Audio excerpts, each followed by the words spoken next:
ఈరోజు మనము 5th class maths workbook semester 2లో డాటా హ్యాండ్లింగ్ దత్తాంశ నిర్వహణ చాప్టర్ నుండి వర్క్షీట్స్ చేద్దాం. డాటా హ్యాండ్లింగ్ దత్తాంశ నిర్వహణ worksheet 4 subtopic bar graph కమ్మి చిత్రం.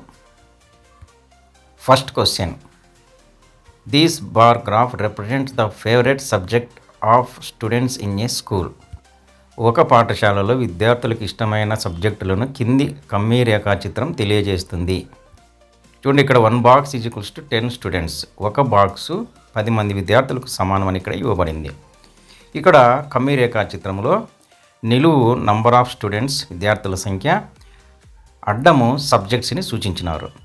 చూడండి, Telugu 1 2 3 4 boxes, English 3 boxes, maths 1 2 3 4 5 boxes, science 1 2 3 4 5 6 boxes, social studies 4 boxes. ఈ విధంగా కమ్మీ రేఖాచిత్రం ఇవ్వబడినది. ఈ కమ్మీ రేఖాచిత్రాన్ని ఉపయోగించి ఈ క్వశ్చన్స్కి మనం ఆన్సర్స్ రాయాలి. చూడండి, ఒక బాక్స్ 10 స్టూడెంట్స్ కాబట్టి తెలుగు సబ్జెక్ట్ని 4 బాక్సెస్ ఉన్నాయి ఇక్కడ. అంటే 40 స్టూడెంట్స్ ఇష్టపడుతూ ఉన్నారన్నమాట. తెలుగు సబ్జెక్ట్ని 40 స్టూడెంట్స్ ఇష్టపడుతున్నారు. అదే ఇంగ్లీష్ సబ్జెక్ట్ని 3 బాక్సెస్ ఉన్నాయి కాబట్టి 30 స్టూడెంట్స్ని ఇష్టపడుతున్నారు. ఈ విధంగా రాసుకోవాలి. అదే మ్యాథ్స్ని 5 బాక్సెస్ ఉన్నాయి కాబట్టి 50 స్టూడెంట్స్ ఇష్టపడుతున్నారని అర్థం. అదేవిధంగా సైన్స్ని 6 బాక్సెస్ ఉన్నాయి కాబట్టి 60 స్టూడెంట్స్ ఇష్టపడుతున్నారని అర్థం. సోషల్ స్టడీ 4 బాక్సెస్ ఉన్నాయి కాబట్టి 40 స్టూడెంట్స్ ఇష్టపడుతున్నారని అర్థం. ఈ విధంగా మనం రాసుకోవాలి. First question, which is the most favourite subject of the students. విద్యార్థులు ఎక్కువగా ఇష్టపడే సబ్జెక్ట్ ఏది?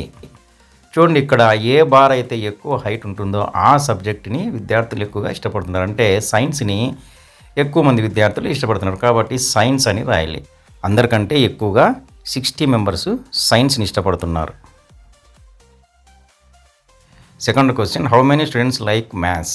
గణితాన్ని ఇష్టపడే విద్యార్థులు ఎందరు? చూడండి, ఇక్కడ మ్యాథ్స్ని ఇష్టపడే విద్యార్థులు 50 మెంబర్స్ కాబట్టి మనం ఇక్కడ ఆన్సర్ 50 అని రాయాలి. Third question, which 2 subjects are liked by the same number of students. ఏ సబ్జెక్టులను విద్యార్థులు సమానంగా ఇష్టపడుతున్నారు? చూడండి, ఇక్కడ బార్ గ్రాఫ్ను పరిశీలిస్తే తెలుగును 40, సోషల్ 40 మెంబర్స్ ఇష్టపడుతున్నారు. అంటే తెలుగు సోషల్ని సమానంగా ఇష్టపడుతున్నారు. తెలుగు అండ్ సోషల్ అని రాయాలి. The table given below shows the number of students who attended a science fair over 5 days. Prepare a bar graph with the given data. 5 వరుస రోజుల్లో విజ్ఞాన ప్రదర్శనకు హాజరైన విద్యార్థుల సంఖ్య ఇవ్వబడింది. ఈ దత్తాంశానికి కమ్మీ రేఖాచిత్రాన్ని తయారు చేయండి.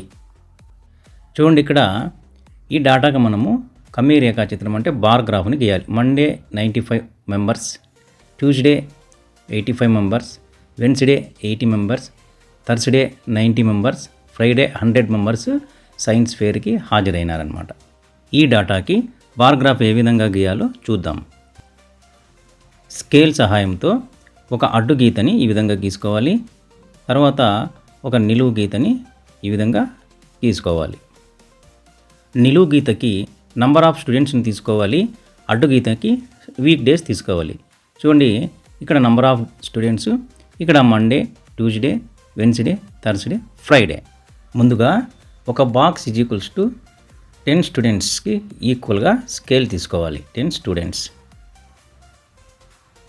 చూడండి, ఇప్పుడు మండే 95 స్టూడెంట్స్ సైన్స్ ఫేర్కి హాజరైనారు కాబట్టి మనము ఈ విధంగా స్కేల్ సహాయంతో 9.5 బాక్సెస్ గీయాలి. 9 బాక్సెస్ మరియు ఒక హాఫ్ బాక్స్ గీస్తే 95కి ఈక్వల్ అవుతుంది. ఎందుకంటే ఒక బాక్సు 10 స్టూడెంట్స్కి సమానం కాబట్టి 9 బాక్సెస్ 90 స్టూడెంట్స్కి సమానం అవుతాయి. తర్వాత హాఫ్ బాక్స్ 5 స్టూడెంట్స్కి సమానం అవుతుంది. ఈ విధంగా స్కేల్ సహాయంతో మనము 9 బాక్సెస్ గీసి తర్వాత ఒక చిన్న బాక్స్ హాఫ్ బాక్స్ గీయాలి. చూడండి, ఇప్పుడు 9 బాక్సెస్ అయినాయి. తర్వాత ఒక చిన్న హాఫ్ బాక్స్ గీస్తే మనకి 95కి ఈక్వల్ అవుతుందన్నమాట ఈ బార్. ట్యూస్డే 85 అంటే 8.5 బాక్సెస్తో మనము ఒక బారు గీయాలి. 1 2 3 4 5 6 7 8 హాఫ్ అంటే ఒక చిన్న బాక్స్ ఆ విధంగా గీయాలి. వెన్స్డే 80 అంటే మనము 8 బాక్సెస్ గీయాలి. 1 2 3 4 5 6 7 8. థర్స్డే 90 అంటే మనము 9 బాక్సెస్ గీయాలి.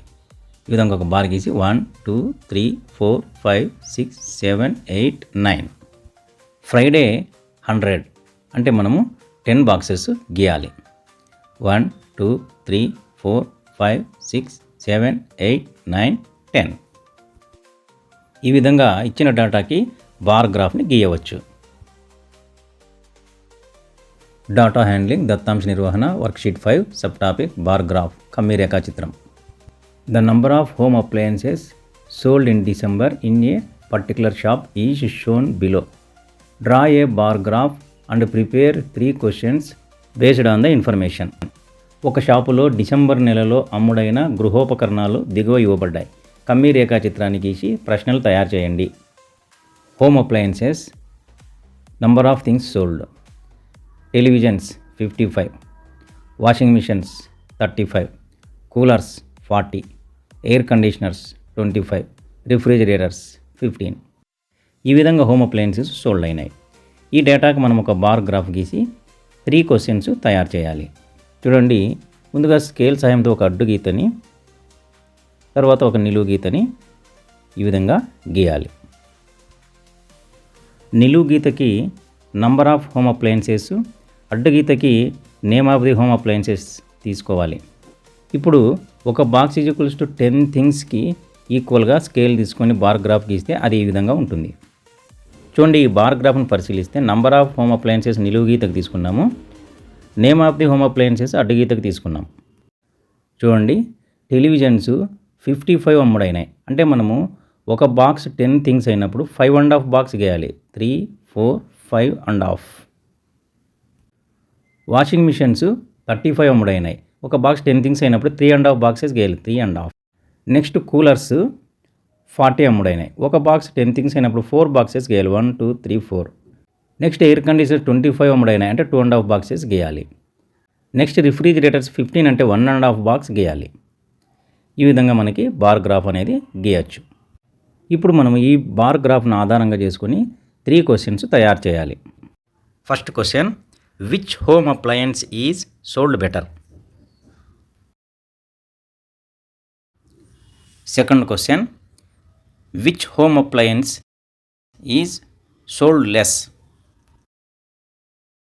Third question, what is the difference between highest sold and least sold home appliances?